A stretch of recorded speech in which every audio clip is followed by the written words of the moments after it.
Welcome to the SIE podcast. I'm going to be sharing with you a portion of many of the lessons that make up the full series of audio lessons of the new second edition of the Securities Industry Essentials Exam podcast, Audio Lessons for the SIE exam.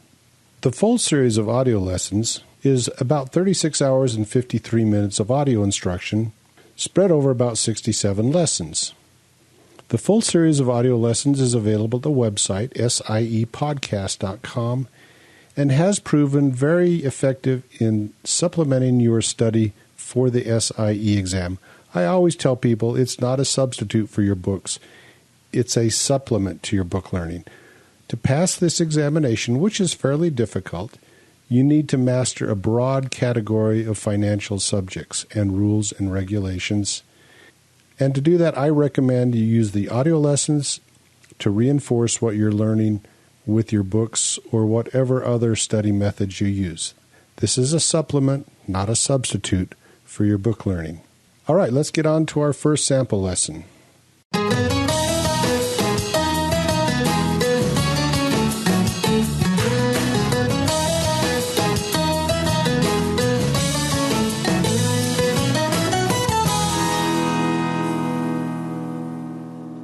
Welcome to the Securities Industry Essentials Examination podcast, audio lessons for the SIE exam. And this is lesson number 2. And in this lesson, we're going to be talking about common stocks. This is really the first lesson that's actually dealing with the content of the material you're going to need to master in order to pass the Securities Industry's Essentials examination. And in this episode, we're going to be talking about common stock. Now, first of all, if you look at a company's balance sheet, there's going to be an asset, a liability, and an equity section. And the common stock side of the equation is in the equity section. Common stock is the equity of a company. If you're a common stockholder, you own a portion of the company. Common stock is issued by the corporation, and it's also issued by investment companies. When a company goes and does the charter for itself, it will register with the state. And in the state registration, in the articles of incorporation, it will state that the company is authorized to issue X number of shares. And then it'll usually state what the par value of those shares are. And it can be at par or a no-par stock. Typically, a company will have either a no-par stock, which means there is no intrinsic value to the stock, or a very low par value. And par value is simply the stated value of the company's stock on the company's balance sheet. For instance, let's say a company issues stock at $10 a share, yet the par value on the stock is $1. On the balance sheet, you will see issued stock at par at $1 and paid in excess of par value of $9. This is very common. The par value is set low primarily because of the different state regulations involving the taxation of corporations. Some states charge a tax based on the par value of the stock, and it really just depends on the state in what they can and cannot do. What state the company is chartered in depends what they can and can't do. So when you have a question, say, if you have a multiple choice question which asks, what would be one reason why you have a low par value on a stock? The answer to that would be because the taxation of the various states might tax the par value at a certain rate. And by lowering the par value, it reduces the tax to the corporation. Now, in the Articles of Incorporation, you will see authorized shares. When you look at a balance sheet, you will see issued shares. The issued shares is the number of authorized shares that have been sold. So a company may authorize 1,000 shares, but only issue 100 shares. And that means that other 900 shares are sitting there and they could be issued later to raise additional capital. So you'll have issued shares and authorized shares.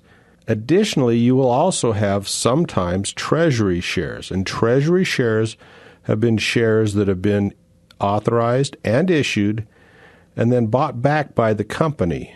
And they can use these shares for pension plan funding or stock option plan obligations, or they may choose to retire these shares at some point in time. When a company calculates its earnings per share, treasury stock shares are not taken into consideration when calculating earnings per share. Also, treasury stock does not have voting rights, and it does not receive dividends. Let's talk about the record keeping of stockholders. The corporation must keep records, very detailed records, of the number of shares outstanding and who owns those shares. Also, it must include the names and addresses of the owners of those shares, and that must be made available at the annual meeting for inspection. The reason the company has to have these registration documents is it's so that it knows where to send mail, such as the 10K, and we'll get into that later on, and the 10Qs, and the annual reports, and also the dividends that it may distribute. It has to have a detailed record. So you're taking the SIE exam for some reason. It may be just to learn about securities, and that's great. But most likely, you are considering entering the financial services industry. The SIE exam is a prerequisite or a co-requisite to taking the qualification examinations. And the qualification examinations are the ones that actually allow you to work in the financial services industry. Now, these qualification examinations require that you be sponsored by a broker-dealer. But taking the SIE exam does not require that. All it requires is that you're 18 years of age and that you pay the money to take the exam and that you take the exam. And once you pass the exam, it's good for 4 years. During that 4-year period of time, you can try to get a job with a broker-dealer and pass a true qualification exam. Now, there are 8 exams where the SIE exam is required as a prerequisite or a co-requisite. And these include the Series 6 exam, which is the investment company representative exam. And this allows you to basically sell investment company products. Usually this is required if you're going to work for an insurance company. And again, before an insurance company, you need to pass the insurance examination as well. Another exam, a qualification exam, probably the most popular exam, is the Series 7 exam, and that's called the General Securities Representative exam. And this is the exam that is required if you want to go to work as a stockbroker or a financial advisor for a broker-dealer. The next exam where the SIE is required is the Series 22, and this is the DPP representative exam. The DPP stands for Direct Participation Programs. In other words, limited partnerships would be a direct participation program. That's just an example.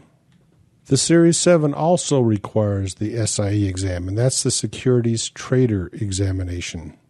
And the Series 79, which is the Investment Banking Representative examination. And then the Series 82, which is the Private Securities Offering Representative examination. And then if you want to actually pass the Research Analyst examination, that requires not only the SIE exam, but also the Series 7, the Series 86, and the Series 87 examinations. And we're not going to go into those right now. And the last one, which requires the SIE examination, is the Series 99. So all of those examinations, those 8 examinations, require that you also pass the Securities Industries Essentials examination. So by passing the SIE exam, you are getting yourself way ahead of the game in trying to get a job for a broker-dealer. And that's why we offer a series of audio lessons for the SIE exam. We also offer audio lessons for the Series 6 exam, the Series 7 exam, the Series 22 exam. We're currently working on lessons for the Series 65 and 66, and we also have lessons for the Series 63 exam. So if you want to learn more about those audio lessons, which are currently available, You can go to any one of the websites, the SIE podcast website, the Series 7 podcast website, the Series 6 lessons.com website. Any of those websites will give you information on the other examinations as well, but provide more detailed information on the particular lesson that website is set up for. So congratulations and good luck on the SIE exam. The person that keeps the records for the corporation is called the registrar, and that's spelled registrar. Now, let's say you sell your stock to another person. When you sell that stock, the person that handles the transfer of your stock from your name to the other person's name is called the transfer agent. So the registrar watches the transfer agent to make sure he makes the transfer in the correct way. The transfer agent will cancel the old shares, which were in your name, and issue new shares in the name of the new purchaser.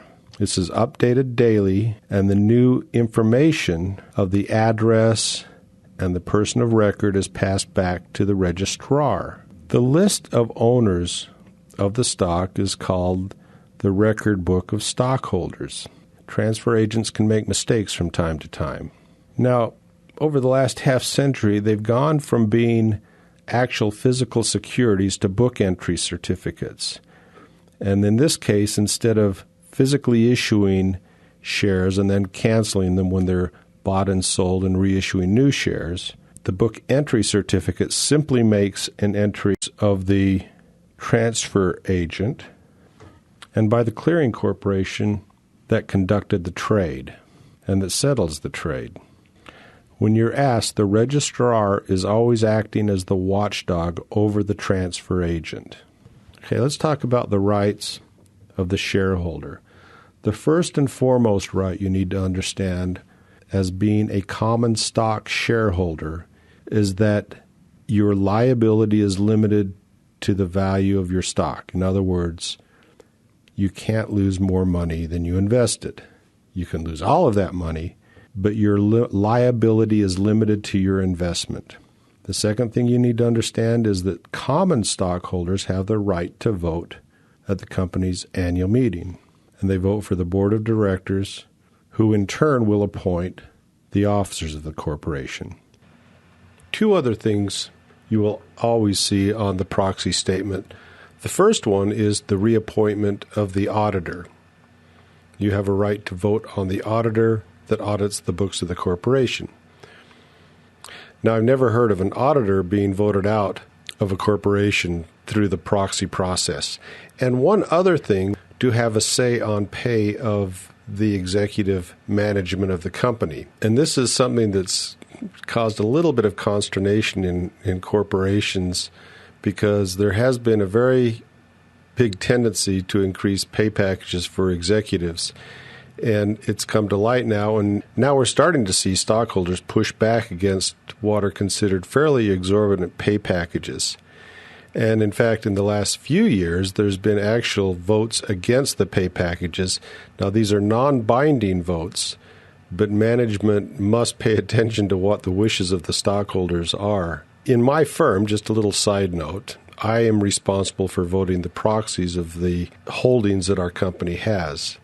We're a registered investment management firm, and I vote the proxies. And I will typically spend some time going through these and compare the growth in the revenues and the earnings of the corporation against the growth in the executive salaries. And quite often there's a big disconnect. You'll see that the company's growth has been marginal or flat or non-existent, yet I continue to see executive pay packages increase. And when I see this, I typically vote against the pay package, and quite often I may choose to vote against the entire board of directors for letting this behavior continue. Just a side note on that. Quite often on proxy statements, and this is the ballot basically that you will use to vote your choices, there will be other issues that may relate to the corporate business, such as the authorization to authorize more shares, or the changing of certain stockholder rights, such as preemptive rights, and we'll get into those a little later. but the amount of shares that you have is determined usually by the number of shares you own. If a company's issued 100 shares and you own 50 shares, you have 50% of the voting rights. Now, there's some other concepts we'll get into later on which talked about preemptive rights and other rights of stockholders that affect sometimes how you vote. Stockholder will often vote on whether to issue additional convertible bonds or preferred stocks. These will be all things that are voted on in stockholder meetings and also special meetings that are called by the board of directors. Some items that stockholder vote under the New York Stock Exchange rules include the declaration of a stock split, the issue of stock options to officers on a preferential basis, in other words, at a price lower than you and I get to buy in the open market, the issuance of convertible bonds, and also the declaration of a reverse stock split. A stock split is when you would multiply the number of shares by a certain factor. A typical stock split would be a 2-to-1 stock split, where once you had 1 share, after a stock split of a 2-to-1 stock split, you would have 2 shares. A reverse stock split is exactly the opposite. A 50% reverse stock split would say if you once had 2 shares, when they were done with the reverse stock split of 50%, you would now have 1 share. Some items don't require a stockholder vote according to the New York Stock Exchange rules, and these include the declaration of a dividend, the declaration of a stock dividend, and a stock dividend is instead of issuing you additional cash as a dividend, they issue you additional shares as a dividend. And this is different than a stock split, primarily because the number of shares they're issuing doesn't amount to what is considered a split. And also, it's not required that you have a stockholder vote to repurchase shares. These are decisions that are made by the board of directors. Now, the logic that the New York Stock Exchange uses in the requirement that a stockholder vote be used to, let's say, declare a reverse stock split or issue convertible bonds or preferred stock or issue stock options or declare a stock split is because they think that these actions could be, and quite often are, dilutive to the stockholders' interests. For instance, if the company issues convertible bonds or, let's say, preferred stock, it may be dilutive to your interests as a stockholder in the company. Thanks for listening to that lesson. Again, this is only a portion of this particular lesson, actually a very small portion. If you think my audio method of teaching is useful to you, please consider buying the full series of audio lessons available at the website siepodcast.com. Best of luck in your studies.